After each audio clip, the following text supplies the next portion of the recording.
guys, how's it going out there? It's been a couple weeks since I talked to y'all.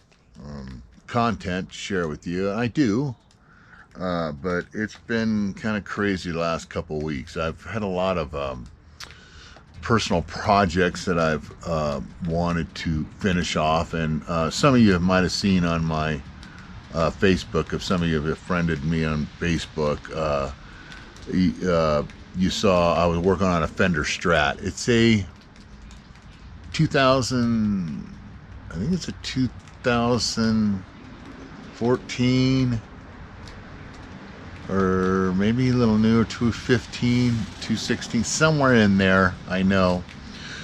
And I bought this Strat, and it was an American Strat standard.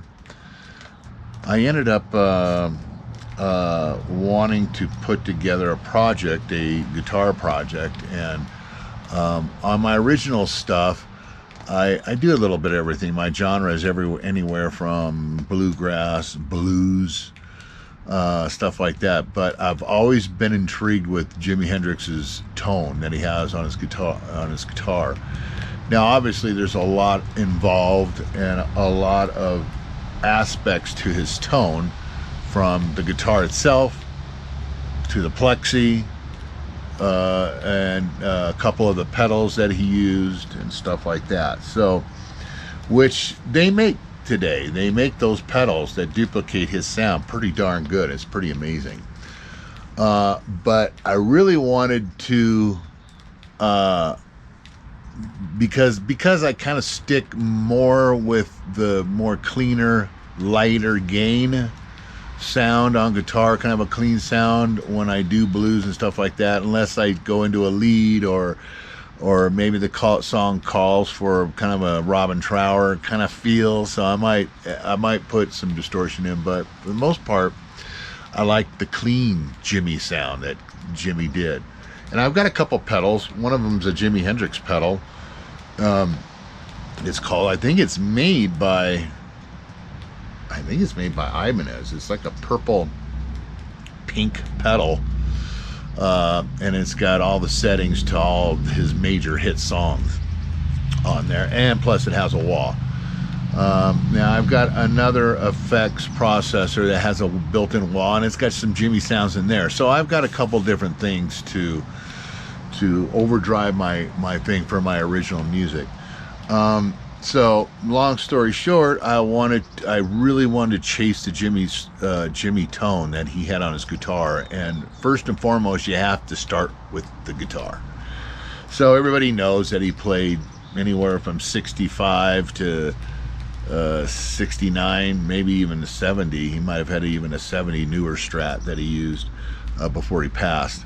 But his guitar, as most of you guys know, he's left-handed. So what his guitar tech basically flipped everything upside down. Didn't change a thing except the intonation and obviously the nut.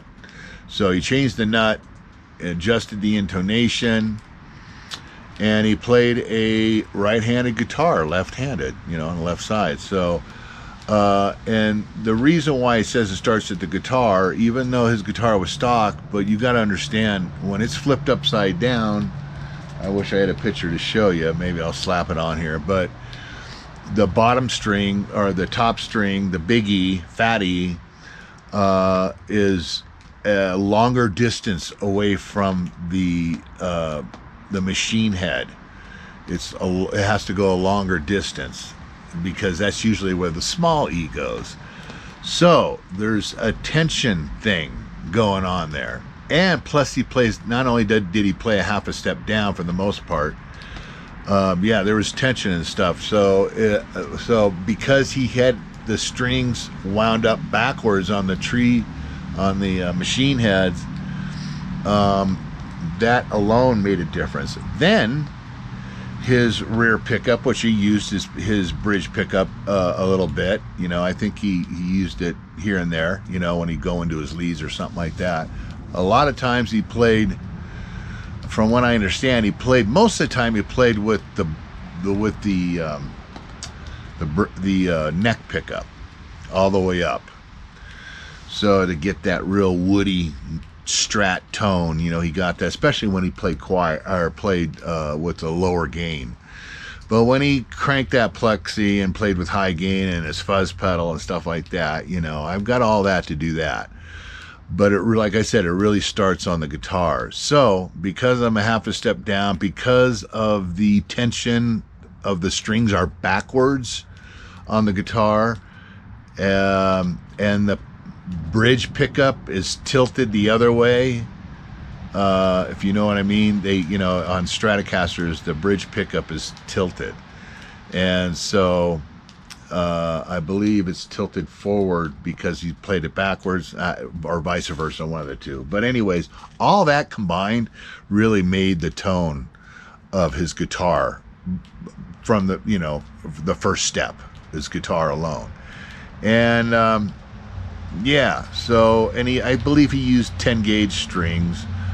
He might have had, his guitar tech might have tried some custom strings, you know, a little bit custom, but for the most part, I think he used 10s to 47s or whatever it was. But anyway, so that was always been a project of mine I wanted to do. So what I basically did, got a left-handed guitar, flipped it upside down, but it came with a rosewood neck. I'm not into rosewood, and neither was Jimmy, although Jimmy did play a lot of rosewood Strats through his career.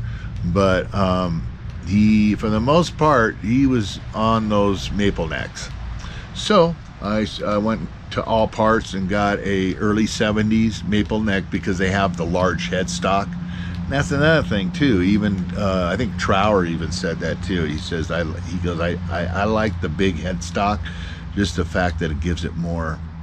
He thinks it probably gives it a little bit more sustain. Maybe might be a change in the tone. Could be, because there's a lot more wood on the bigger headstocks than the smaller new Fender headstocks. You know, you look at them, they're not the big headstock. Although Squier, for a long time, Squiers, the cheap, the you know, the lower end Fenders there, they were using the big headstock, which I thought was really cool. Anyway, so enough of that. But anyway, so I wanted to finish that project. That's why it took me a good 2 weeks before I could get up and do a post. I hope everybody's doing great. I hope everybody is getting booked. You know, I know that we have a inflation going on right now. So that's what's up with that. We got an inflation, and the first thing, inflation, and we're borderline recession, I think, when milk and eggs and everything else is so sky high. Utilities are sky high. It's just tough out there, guys. So I feel for you. If you're struggling, hang in there. It's gonna get better once we get this Fugazi out of office. This guy's a wreck. This guy is nothing short of, excuse my French, a prick. He's an asshole. And he's not thinking about the people, and that's sad. So anyways, we'll see what happens come election. A little over a year from now, he'll be out. So we got a little over a year left with this Fugazi. So anyways, hang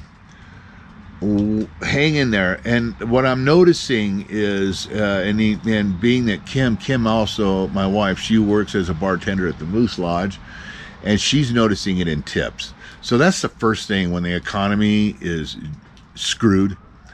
The first thing that it hits is the service people. You know, the people that serve you. Their tips are a lot lower. And I've already had a couple guys comment on my last post saying that their tips were shy. They're not as good as they were last year. And I don't know. I mean, I hope it gets better. It's certainly for me. It's affected my tips. I'm not getting the tips I was. And also, I can't believe I'm back at the 527 or whatever it's called. Anyways, the social club in Big Bear Village, and they got me back, and so I'm happy about that. It's a great crowd. It's always a different crowd when you play there, and it's usually pretty full. This time, I actually had it full of my slot. I had a 2 to 4 slot, and then 4 o'clock on up, they do 3 hours. They call themselves the Music Street Band. Bunch of good old boys, and they just they're not into it, you know. They're just into it. I don't think they're songwriters or anything. They just sit there. They just enjoy making music. They're music makers, so they enjoy music, making music, and they probably got some new songs this summer. But I know it's affecting them because I did my 2-hour slot. When I left, a lot of people left, and they had but you know, I didn't stick around. It could have filled in a lot, but it was getting cold, so I don't know. It's just weird right now, man. It's really weird out there.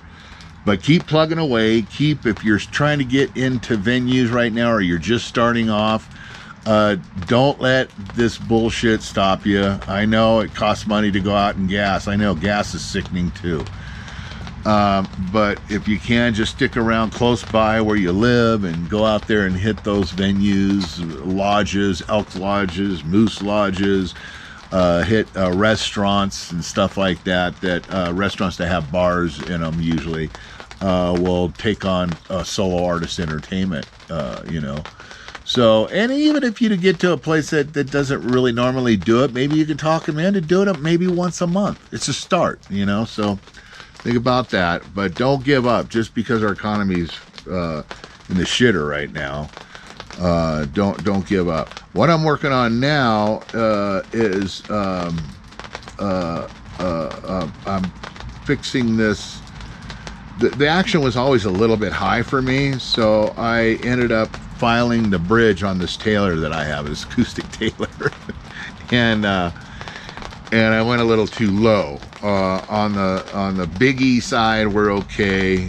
The E, A, and D are fine. But the high E or bottom E, small E, the B, and the G are too low and they're buzzing. And so what I need to do, instead of, see, I can either add material. Let me see here, hang on. I can either add material at this end here and pull the bridge out and then file it straight, because there is a Paisley pickup in here, bridge pickup. So it needs to be nice and flat and lay on that bar really, really snug. Otherwise your strings aren't going to ring out, be amplified. So anyway, so yeah, but I'm going to leave that alone for right now. Then I was going to replace the nut, not replace it, but do a little nut filing and add some material at the bottom of the nut. That's how I usually do it. But this time I cannot get this nut out of this Taylor. It just won't budge. So I either bust it out and either make a new, which is a nice task. I've done it before and it came out fine, but it's a lot of work to get a blank nut and reshape it from scratch, right? So anyways, what I'm going to do was these last 3 notches here, these 3 here, the last 3, I filled it in. This is a last resort. If you don't feel like fixing anything or like replacing it with the bone and starting from scratch, this would be the next best thing. And I'm sure you guys know this trick is super glue and baking soda. And so what I did was I put a little baking soda inside the crack, inside the slot, all 3 slots. So basically what I'm going to do is build it up like a rock, and which I've already done. And it's a rock. It's a rock. Sometimes it takes a little while to dry, but usually it dries right away. So, but I think what I'm going to do is let this dry overnight just for giggles and make sure that's super glue, because I've done it before. Anyway, so, and I've got some nice files to use to reslot these. So I'm gonna basically I'm gonna make the slot a lot more shallower so it's not buzzing on that fret. So hopefully I can salvage it that way and everything will be fine. It'll work fine. Yeah, so I think it'll be good. So anyways, real quick, I wanted to go over also today was with that. Besides that, what was it? Yeah. Oh, I've had a couple people ask me how I rehearse. This is how I rehearse. This guy right here. Now you don't have to get this exact one, but this guy right here is what I use. This is what I use to rehearse. So I've got my vocals and guitar out of the TC Helicon go into here, and my Beat Buddy goes into channel 3. You can adjust that volume down here. Just channel 3 doesn't have the EQ, whatever, it doesn't matter. But anyways, so this is the little guy that I use, little Yamaha MG06. That's what I use. I don't know if I have it on my store, Amazon store down there. I don't know. You can check. I don't know if it's but honestly, you can use anything like that small to use. You can actually even use this live, but I like the auxiliary. This doesn't have auxiliary on it. There's no way to monitor myself on this little board. But now, and also too, they're also making little boards so cheap, like $50 you can get a little board. It's just make sure it's got, if it's just your TC and vocals, you just need 2 channels. That's all you need, right? Make sure it's got a headphone jack, because as you know, we live in an RV park and we have a little 30-footer RV. And it's got a big super slide, so it does open up to a nice big little studio kind of thing. So and then we have a separate bedroom too, so it's really nice. But with a 220-pound dog, a cat, and I do have my studio desk also too, and I'll fill you in later on that. But so I'll go into my studio and I have a mic stand and a music stand in there. Old music stand I have in there, because I gotta have my book, right? Gotta have the book up. So anyway, so I get the book up and I plug it in. Everything's right there, and I put my I have Velcro on there, so it automatically sticks on the rug, so it doesn't go anywhere. So I just sit in, I adjust. I have one of those hydraulic desk chairs. And it goes up kind of high, so I'll put it up all the way high, and then I've got my foot pedal on the ground, or TC, and my Beat Buddy, and then the Beat Buddy I have on the desk to change the different things, and I'll just go through my book and rehearse everything on headphones. Nobody can, I mean, you can, obviously you're going to make noise acoustically, but it's not amplified except through your headphones, and you get a perfect mix in your headphones. And what a great way to practice. You got to have headphones on, big deal. So at least you can practice. I mean, that's how I do it. A lot of you guys probably have room. You have a garage. You can go in the garage, set up in there, and you can even set the stuff up basically the same way you would set up live. That would be nice, but I don't have that. So anyways, I'm going to figure out how to rehearse now. I think last summer I actually rehearsed out here, but I didn't want, actually we have no neighbors. We have trailers next to us, but they're like snowbird kind of people. They don't, first of all, they're not here in the winter, and they're not hardly here in the summer. I mean, so far, nobody's come to the trailer, so we really have no neighbors, so it's kind of cool. Nothing across the street. This is the laundry. The manager's way on at the end of the park, at the top of the park. So it's actually, and then over here, I don't know if you could see, but here's a fence here, and there's a big parking lot right there, and that's the Catholic Church. So, so I just, and there's never anybody there, so I don't know. So that's how I do it. That's how I rehearse. Anyway, so it's that simple. Next time I'll get into, a lot of people want to know, a couple people asked me questions about the TC Helicon and setting the effects on your vocals, using the effects on there. It's so easy. You just go to the vocal knob or vocal button. There's 3 buttons on each side of the screen, and you hit your vocal, and that takes you eventually know how to toggle through everything, and it shows you how to go.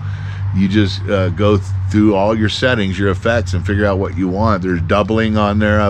One guy was talking about he wasn't sure about the doubling voice, but it says on the top when you go through the screen, it says on the top double. You know, you can double it twice, you can double it once or 3 times, and then at the bottom you can actually go through. It's actually got different settings for the double voice. If you want it tight or if you want it loose. I usually put it loose. You know, I don't want it tight. Otherwise, tight sounds good in certain songs, you know, because it just basically thickens up your voice. But if you put it loose, it's more like a true doubling, or as close as you're going to get. So yeah, what songs do I use those on? There's so many songs. I use the doubling on Pink Floyd. All my Pink Floyd songs, I use doubling on almost all my Beatles songs. You know, I've got 45 minutes of Beatles. So I use doubling on that. And there's certain songs, Cat Stevens uses doubling on a couple songs. I'll use that. But other than that, like all the other songs that I do, they're just, you know, get a nice slap back and reverb combined. You know, then I have made some. So you basically just go through the presets on there, start from 1, and I went through, I think maybe 10 of my presets, or maybe, yeah, because I made doubles of everything. And the reason why I did that on the presets was because I wanted one with 2-part harmony and the other one with 3-part harmony, but the same settings. So if you understand the method to my madness, and then I go to a delay and reverb, I'll do a 2-part harmony, set it, then I'll go to another preset next to it. Now I make sure that they're next to each other, and then this exact same duplicate, I'll say, I just put on there because Neil Diamond, you know, he's got the pretty voice or whatever. And so I'll 2-part, and the other one's 3-part. Now I didn't double them all, but a lot of them I did. So I have up to 10 of my own custom settings on there that I manipulated the presets on. Yeah, so that's about it, guys. I guess, you know, hopefully that'll help you. I don't know. If you got any other questions about anything, just leave in the comments below, and I can work on, because honestly I'm having troubles thinking of the solo thing, because right now my mind is, like I said, I'm working on the project, finishing up on the Fender, my custom Fender, and then working on this thing, and it's not one thing, it's another, and then, you know, just life. So and I'm sorry it took so long. I shouldn't let that happen again, but I'll try to come out with it weekly, or a little over weekly, like 8-9 days, every 8 or 9 days. Yeah, so anyways, yeah, shows are coming along, getting booked. I got a private gig that I'm going to be doing that pays a nice chunk of change. And what else? I booked in Apple Valley.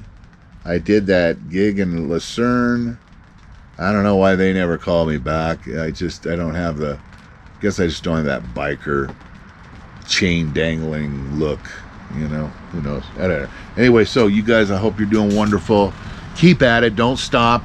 I'll keep putting the fire under your butt, and I'll talk to you guys next week. Ciao for now.